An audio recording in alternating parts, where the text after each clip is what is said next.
पुढचं एक्झाम्पल बघूया। आकृती दिलेली आहे, वृत्तचिती आकाराच्या चपट्या गोळ्यांचे 10 सेंटीमीटर लांबीचे एक वेष्टन आहे। म्हणजे हे एक वेष्टन दिलेलं आहे की अशा पद्धतीचा एक बॉक्स वृत्तचिती सिलेंड्रिकल आकाराचा आहे, एक वेष्टन आहे। एका गोळीची त्रिज्या 7 mm व उंची 5 mm असल्यास अशा किती गोळ्या त्या वेष्टनात मावतील असं आपल्याला विचारलेलं आहे। आता इथे वेगवेगळ्या एककात दिलेलं आहे, कारण ह्याची हे वृत्तचिती आहे म्हणजे अशा आकाराचं की पॉपिन्स तुम्ही कधी खाल्लं असाल, अजून मिळतं की नाही माहित नाही, पण पॉपिन्सच्या अशा पद्धतीने सिलेंड्रिकल एक अशी ही असते, वेष्टन असतं आणि त्याच्यामध्ये अशा 1 2 3 4 असं 5-10 गोळ्या असतात।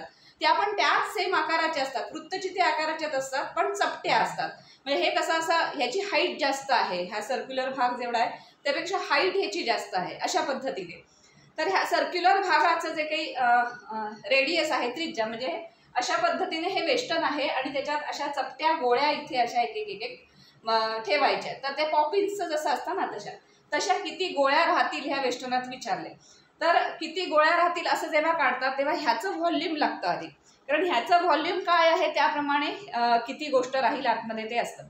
त्याचं व्हॉल्यूम काढणं म्हणजे ह्याच्यात पाणी किती मावेल हे असतं। त्यामुळे ह्याचं व्हॉल्यूम आहे डायरेक्ट ह्याच्यात पाणी किती लिटर किती मिलीलिटर जे काय असेल ते किती मावेल हे असतं।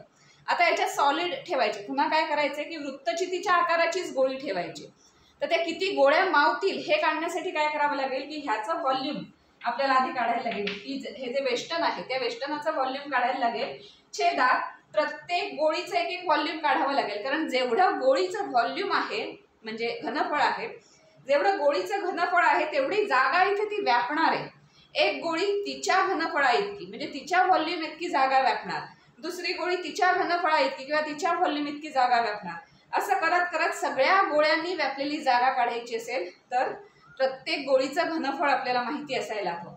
म्हणजेच काय की छेदात गोळीचे घनफळ जर आपण छेदात घेतलं तर एकूण गोळ्या किती हे आपल्याला मिळेल। म्हणजे ह्या पूर्ण आकृतीचं घनफळ लागेल आणि प्रत्येक गोळीचं घनफळ लागेल, म्हणजे किती गोळ्या राहिल्या आहेत ते आपल्या लक्षात येईल। कन्सेप्ट लक्षात आलाय की नुसतं पाण्याचं घनफळ काढायचं असतं तर आपण ह्या आकृतीचं घनफळ काढलं म्हणजेच ते पाण्याचं घनफळ किंवा हे आलं।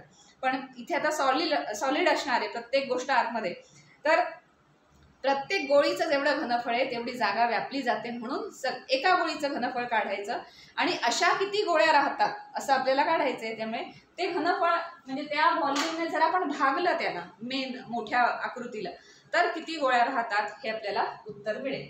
म्हणजे इथे काय काढायचं की ही जी मोठी आकृती आहे तिचं घनफळ म्हणजे व्हॉल्यूम काढायचं आहे आणि एक छोटी गोळी आहे तिचं घनफळ काढायचं आहे आणि भागलं की किती गोळ्या राहतात हे आपल्याला उत्तर मिळेल। तर आता कुठल्या आकाराचं आहे ते बघूया आणि एकक काय आहेत, कारण सगळं एका एककात असलं पाहिजे, युनिट सगळीकडे सेम असले पाहिजे। आता एका युनिटमध्ये एक दुसऱ्या युनिटमध्ये मग ते नीट होणार नाही। तर इथे काय दिलंय बघा 40 mm दिले, म्हणजे हे मिलीमीटरमध्ये आहे।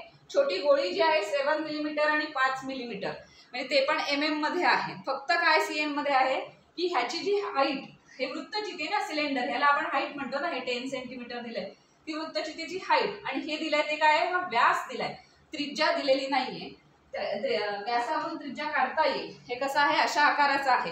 ह्या गोलामधलं की एवढा सगळा भाग दिलेला आहे, हा 14 mm आहे।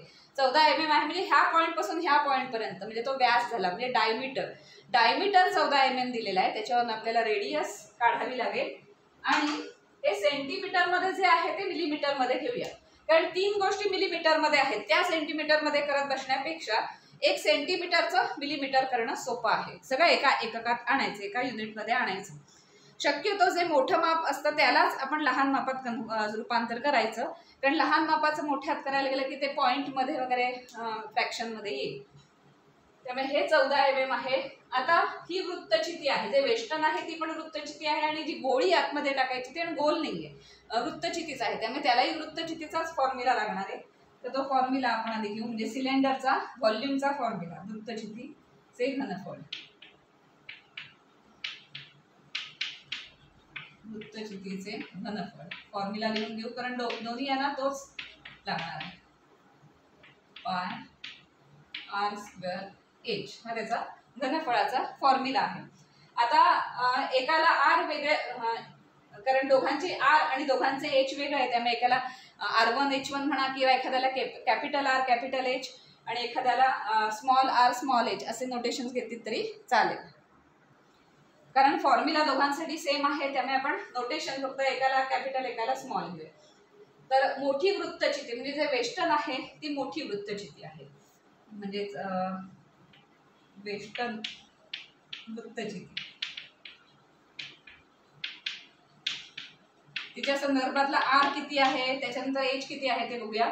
एच इथे दिलाय, हाईट किती दिली आहे 10 सेंटीमीटर, पण ते आपण मिलीमीटर मध्ये करून घेणार. मोठी वेस्टर्न वृत्तचितीसाठी हाईट म्हणजे कॅपिटल एच घेऊया. Height is equal to 10 centimetre आहे. मिलीमीटर मध्ये घेऊया. सेंटीमीटरचं मिलीमीटर करताना काय लागतं, 10 ने फक्त पुढायला लागतं. तुम्ही पट्टीवर बघितलं असेल ना, 10 मिलीमीटर झाल्यावर 1 सेंटीमीटर होतं ना, 10 फेंट लाईन्स असतात, त्याच्यानंतर 1 सेंटीमीटर म्हणजे 1 centimetre is equal to 10 millimetre. त्यामुळे ह्याने 10 ने गुणलं की मिलीमीटर मध्ये येते, म्हणजे 100 मिलीमीटर. एकदा सगळ्या एका एककात आलं की मग सोडवायचं आपण पुढे. त्याच्यानंतर आर, मोठ्या वेस्टर्न वृत्तचितीसाठी आर किती दिलेला आहे, त्रिज्या. त्रिज्या डायरेक्ट दिली नाहीये, डायमीटर दिलाय, त्याच्यावरून आपल्याला आर काढायचा आहे. त्रिज्या बरोबर काय, डायमीटर अपॉन 2. डायमीटर दिलाय 14/2 म्हणजे 7 मिलीमीटर. याची त्रिज्या झाली 7 आणि हाईट झाली 100. म्हणजे वेस्टर्न वृत्तचितीचं घनफळ किती येईल, म्हणून वेस्टर्न वृत्तचिती घनफळ व्हॉल्यूम किती येईल याचा, हाच फॉर्म्युला वापरणार, फक्त नोटेशन आपण इथे कॅपिटल घेतलंय. r² h which is equal to pi 22/7च घेऊया, दिलेला नाहीये. r², r किती आहे 7, 7² असंच घ्यायचं, मग कुठेतरी ते कॅन्सल होणार, इथेच ते कॅन्सल होतंय. इंटू एच, एच किती आहे 100. 7 कॅन्सल होत आहे, तेवढा करून घेऊया आपण इथे. हा आणि हा 7² आहे ना, म्हणजे 7 × 7 आणि हा 7 गेला, त्यामुळे किती राहिलं ते 22 × 7 × 100. हे आता असंच ठेवूया, इथे आत्ता गुणाकार करायला नको, कारण नंतर पुढे भागाकार आहेच, त्याच्यात आपल्याला ते काही कॅन्सल होईलच. हे वेस्टर्न वृत्तचितीचं घनफळ झालं. त्याला कशाने भागायचंय, एका गोळीच्या घनफळाने. तर ते एक जी छोटी गोळी आहे तिचे घनफळ काय ते बघूया. एका गोळीचे घनफळ फॉर्म्युला तोच, फक्त आपण त्याला काय करणार आहोत, स्मॉल घेणार r² h, small r² h.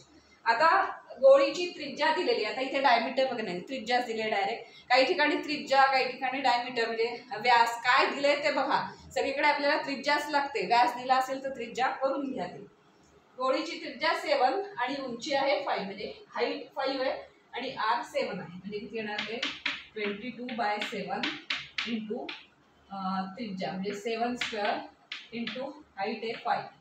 आता इथे पुन्हा एक 7 जाईल, हा आणि हा जाईल, म्हणजे किती राहिलं पुढे 22 × 7 × 5. एका गोळीचे घनफळ किती आलं 22 × 7 × 5. आणि मोठी जी काही बाहेरचं वेस्टर्न आहे त्याचं झालं 22 × 7 × 100. आता फक्त भागाकार केला की आपल्याला गोळ्यांची संख्या मिळेल. गोळ्यांची संख्या किती गोळ्या राहतील हे आता आपल्याला काढायचं. गोळ्यांची संख्या आहे, त्यामुळे त्याला एकक काही राहणार नाही, कारण ह्याचं एकक आणि ह्याचं एकक ते सगळं कॅन्सल होऊन जातं. म्हणजेच काय की वेष्टनाचे घनफळ, वेष्टन वृत्तचिती आहे तिचं घनफळ, तिचा व्हॉल्यूम अपॉन एका गोळीचे घनफळ.